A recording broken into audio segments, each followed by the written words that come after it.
అందరికీ నమస్కారం. నా పేరు శ్రీనివాస్. మీరు చూస్తున్నారు Srinu social connect YouTube channel. Friends, ఒక మంచి టాపిక్‌తో మీ ముందుకైతే వచ్చిండా. ఒక్క లైక్ ఇచ్చి నన్నైతే సపోర్ట్ అయితే చేయండి. ఇంకా మంచి మంచి వీడియోస్‌తో మీ ముందుకైతే వస్తా. ఇక లేట్ చేయకుండా టాపిక్‌లోకి అయితే వెళ్ళిపోదాం. జగన్మోహన్ రెడ్డి ఒక్క రోజుకి ఫ్లైట్‌కి అంటే ఒక చార్టెడ్ ఫ్లైట్‌కి ఎంత ఖర్చు పెడతాడో తెలుసా? నిజంగా తెలిస్తే మీకు మతిపోతుందో, మైండ్ దొబ్బుతుందో మళ్ళీ కామెంట్ అయితే చేయండి. దాని గురించి అయితే మాట్లాడుకుందాం. ఒక్క రోజు ఒక చార్టెడ్ ఫ్లైట్‌కి ఎంత ఖర్చు పెడతాడో, ఆ ఖర్చులో ఒక మిడిల్ క్లాస్ మనిషి ఎన్ని సంవత్సరాలు బ్రతకచ్చో మనమైతే ఇప్పుడైతే చూద్దాం. అవును కదా! ఇప్పుడు జగన్మోహన్ రెడ్డి తెలుసు కదా! అసలు మన ఇండియాలోనే రిచెస్ట్ పొలిటీషియన్, రిచెస్ట్ రాజకీయ నాయకుడు ఎవరంటే అది జగన్మోహన్ రెడ్డి. ఎవరు కూడా ఆలోచించకుండా చెప్పే పేరు అది జగన్మోహన్ రెడ్డి. అవునా కదా! అంటే ఎలక్షన్స్ అఫిడవిట్‌లో వందల కోట్లయితే చూపిస్తాడు. కానీ రియల్ నెట్‌వర్త్ వచ్చి 1,00,00,000,000 చాలామంది అయితే చెప్తా ఉంటారు. ఇది నిజమే అయ్యుండొచ్చు. అసలు జగన్మోహన్ రెడ్డి నువ్వు ఏ సిటీకి పోయినా పెద్ద పెద్ద బంగ్లాలయితే ఉంటాయి. హ్యాపీగా గడిపేస్తాడు లైఫ్‌ని. అవునా కదా!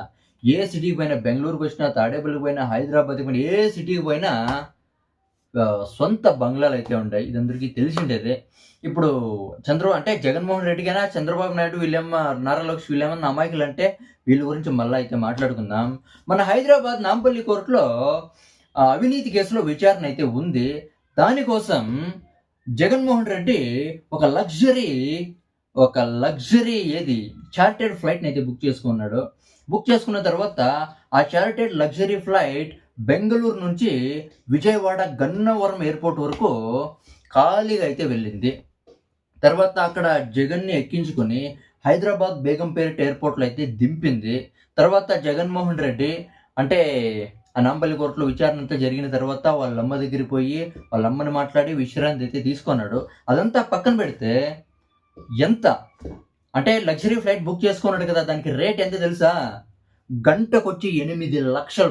రూ. 8,00,000 ఒక్క గంటకి. 12 గంటలైతే బుక్ చేసుకున్నాడంట. అదే chartered flight, luxury flight journey చేసేటప్పుడే కాదు, పార్కింగ్‌లో ఉన్నా కూడా గంటకి రూ. 8,00,000 లెక్కేసుకోండి. అంటే 12 గంటలకైతే బుక్ చేసుకున్నాడు. 12 గంటలంటే రూ. 1,20,00,000 అయితే అయితుంది.